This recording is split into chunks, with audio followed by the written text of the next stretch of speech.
Hello, ഞാനൊക്കെ vanilla കേക്കിന് ആദ്യമേ നമ്മൾ പ്ലെയിൻ കൊടുത്തു. അപ്പം ആർക്കും അങ്ങോട്ട് ഒരു പ്ലെയിൻ ചേച്ചി ഒരു ഫ്ലേവറും ഇല്ലയെന്ന് പറഞ്ഞു. പിന്നെ ഞാൻ ഒരു സ്പൂണ് ഈ 2 ലെയറിനും കൂടെ ഇട്ട് ജസ്റ്റ് ആ പ്ലെയിൻ മാറാൻ വേണ്ടി സ്ട്രോബെറി ക്രഷോ അങ്ങനെ പൈനാപ്പിൾ ക്രഷോ ഒക്കെ ചേർക്കാൻ തുടങ്ങി. അപ്പോൾ അതിൻ്റെ ആ ഒരു ഫ്ലേവർ ആവുന്നതെന്ന്. പിന്നെ ഞാൻ നമ്മുടെ ടൈഗർ മിക്സിൻ്റെ ഹേസൽനട്ട്സിൻ്റെ സ്പ്രെഡ് ഇച്ചിരി ഒന്ന് വേറൊരാൾ എൻ്റെ ഒരു ഫ്രണ്ട് ഹയർ പറഞ്ഞിട്ട് ഞാൻ അത് ചേർത്ത് നോക്കി.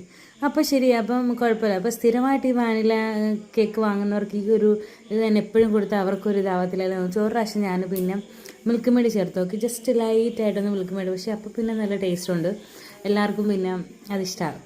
ഇനിയിപ്പോൾ ഞാൻ സ്ഥിരമായിട്ട് മിൽക്ക് മെയ്ഡ് ആണ്, ഓവറായിട്ടൊന്നുമില്ല, ജസ്റ്റ് ലൈറ്റായിട്ട് ഇങ്ങനെ ഒന്ന് സ്പ്രെഡ് ചെയ്തെടുക്കത്തേ ഉള്ളൂ, ആ ഒരു പ്ലെയിൻ ആയിട്ടുള്ള ടേസ്റ്റ് മാറാൻ വേണ്ടി. അല്ലാതെ നമ്മൾ ഓവർ ചേർത്താൽ പിന്നെ മുതലാവത്തില്ലല്ലോ അതിനകത്ത് ചേർക്കുന്നതുകൊണ്ടും. ഇത് നമ്മുടെ ഒരു വാനില കേക്കായിരുന്നു. നമ്മുടെ അപ്പുറത്തുനിന്ന് ഒരു ഫാത്തിമ എന്ന് പറഞ്ഞ കുട്ടി ഓർഡർ തന്നെയാണ്.